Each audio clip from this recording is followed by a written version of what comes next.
AI responses you can actually trust. That structured output. It transforms unreliable text into precise, machine-readable data. I will show you exactly how to implement it for your LangChain agents by adding a stock analysis agent as an example. And at the end, you will get the complete code. So let's warm. So first let's start. What is actually structured output when using LLMs? So here we have it explained. Structured output in the context of large language models refers to the practice of constraining the model's response to follow a specific predefined format or schema. So that can be, for example, a Pydantic model. So where you very clearly define what a response you actually want to be returned, rather than generating free-form unstructured text, because large language models tend to return fuzzy output.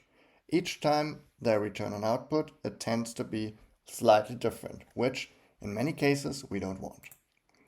This approach ensures that the output is organized consistent. This is what I just said. Consistent is very important.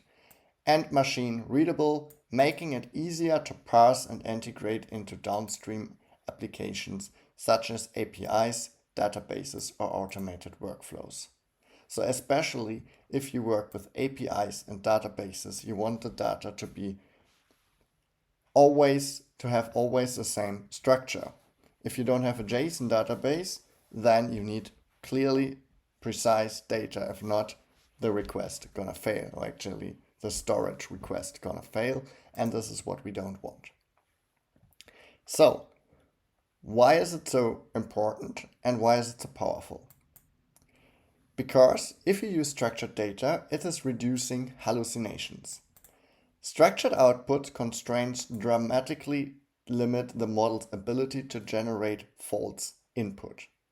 Why is this working? Because what an LLM is doing, it's like predicting the next output token or word. And if you put it in a box, like if you constrain it, then the chances are less high than if it can just return whatever it wants. So that's why the possibility, or like the chance of false output, is a lot less. And of course, we just talked about that, machine readability. So it enables programmatic processing and seamless incorporation into existing systems. So you can just take an existing workflow, replace it with an LLM system, with an agentic workflow, and it works a lot more smoothly than without structured data. So let's take a look at an example what I mean with that. So here you have a very good example where you have like a mix of structured data and some strings. So many times, for example, you can even test that with ChatGPT.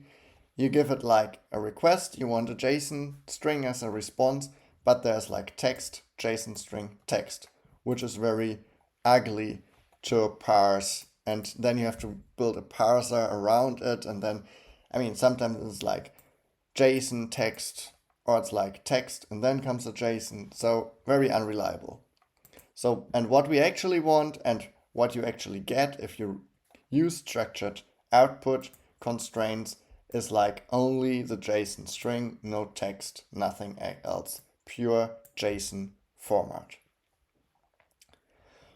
Okay, so how we do that actually with LangChain. Here it's described how you're going to do that.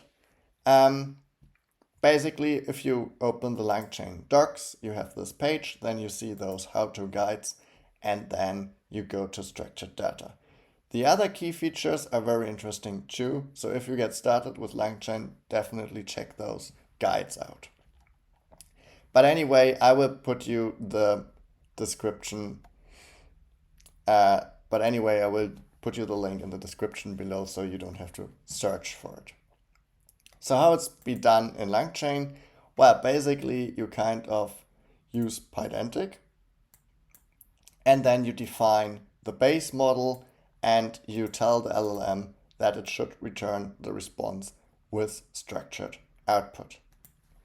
Okay, so let's jump into the example which I prepared for you.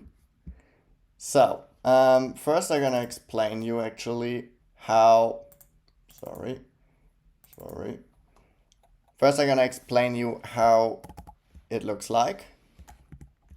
So what are we gonna do actually? How is our agent workflow working?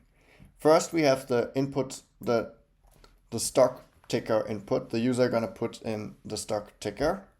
Then we call the Yahoo Finance API to get the response of those data, and we combine it with the Warren Buffett investment principles. So we have the Warren Buffett principles, the stock data, and this will go into the stock analysis process, and it's returning a structured investment analysis output. So how does it look in the code? As said, we have those Pydantic models. We use Pydantic. We import base model and field from Pydantic. And then we have our two base models, which is like the investment analysis and the relevant KPIs. One thing that is very useful and you definitely should do is you can kind of nest it. So you can put you define the relevant KPIs and use it in your main mother model as a list. And this is actually what we did. So let's give it a quick run. And then we will see if it's well structured. So the first thing we're going to do, it's we call the tool, Yahoo Finance tool, getting the data. And then after we receive the data, we will just pass it to the large language model. And here, as you can see, it is exactly the way we want it. We have first the reasoning, we have the rating, the general rating, and then we have the relevant KPIs. I printed it out in a way, but if you check the code, you can see that it is actually, I provide you the code so you can just check it out yourself. It is exactly structured in the way we were expecting it. Nice.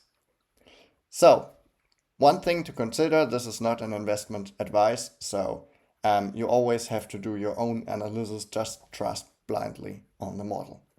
If you like the video, feel free to like and subscribe, and I see you in the next one. Ciao, ciao.